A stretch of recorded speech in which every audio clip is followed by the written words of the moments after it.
더불어민주당 이재명 대표의 변호사비 대납 의혹의 핵심 열쇠를 쥔 채 태국으로 도피했다가 붙잡힌 쌍방울 김성태 전 회장이 오늘 국내로 압송됩니다. 김 전 회장은 태국에서 항공기를 타기 직전 취재진을 만나 이재명 대표를 전혀 모르는 데다 비자금 조성 의혹도 사실이 아니라고 강조했습니다. 취재기자 연결해 알아보겠습니다. 강민경 기자. 네, 사회 1부입니다. 네, 김성태 전 회장의 체포 당시 상황 자세히 전해주시죠. 네, 쌍방울 김성태 전 회장은 우리 시각으로 새벽 2시 반쯤 운동복 차림으로 태국 방콕 수완나품 국제공항에 도착했습니다. 8개월 동안의 도피 끝에 결국 붙잡혀서 한국행 항공기를 타게 된 김 전 회장은 공항에서 만난 취재진에게 자신은 더불어민주당 이재명 대표를 모른다고 잘라 말했는데요. 직접 들어보시겠습니다.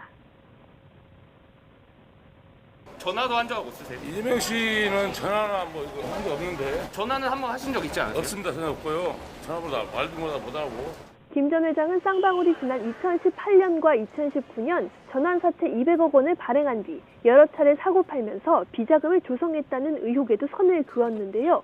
이 부분도 직접 들어보시겠습니다. 전환사채 발행해서 비자금 조성하신 거에 대해서 좀 어떻게 보십니까? 그 나중에 조사 받아보면 알겠지만 무슨 비자금 회사에 전환채 만드는데 무슨 비자금이 만들 수 있어요? 검찰이 가장 벼르는 두 사안인 비자금 조성과 이 대표의 변호사비 대납 의혹 모두 정면으로 부인한 겁니다.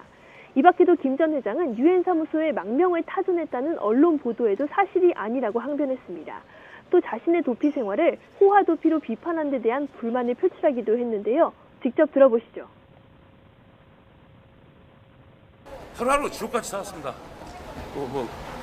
김치 먹고 생선 좀 먹었는데 그걸 홍지도피라고 하고 근데 다 제가 모든 게 불찰이니까 제가 검찰에 가서 충실히 조사받고 소명하겠습니다. 검찰은 우리 시각으로 새벽 2시 40분 한국행 항공기에 탄 김 전 회장의 체포영장을 집행했습니다. 김 전 회장은 예정 시간보다 다소 늦은 오전 8시 반쯤에 인천국제공항에 도착할 예정입니다. 이어서 곧바로 검찰 호송차에 옮겨 탄 뒤 수원지방검찰청에서 조사를 받을 예정입니다. 곧바로 이어질 검찰 조사에서 어떤 부분을 집중적으로 물어보게 될까요?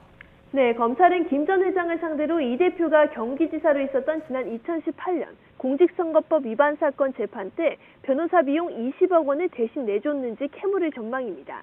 또 지난 2018년에서 19년 사이에 중국으로 640만 달러를 밀 반출해서 북한에 건넸다는 이른바 대북 송금 혐의도 조사할 예정입니다. 김 전 회장의 체포 직후부터 고강도 조사를 예고한 검찰은 체포 시한인 48시간을 꽉 채워 조사한 뒤 곧바로 구속영장까지 청구할 방침입니다.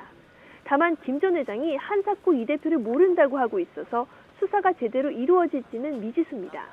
게다가 쌍방울 자금 흐름을 끼고 있어서 변호사비 대납과 대북 송금 의혹의 실질적인 열쇠로 불리는 금고지기, 쌍방울 재경 총괄본부장 김모 씨가 귀국을 거부한 것도 앞으로의 수사의 변수가 될 수 있습니다. 김 씨는 태국 정부를 상대로 소송을 낸 상태라 송환까지는 수개월이 더 걸릴 걸로 보여서요. 앞으로의 수사가 어떻게 진행될지 조금 더 지켜봐야 할 것 같습니다. 지금까지 사회부에서 전해드렸습니다.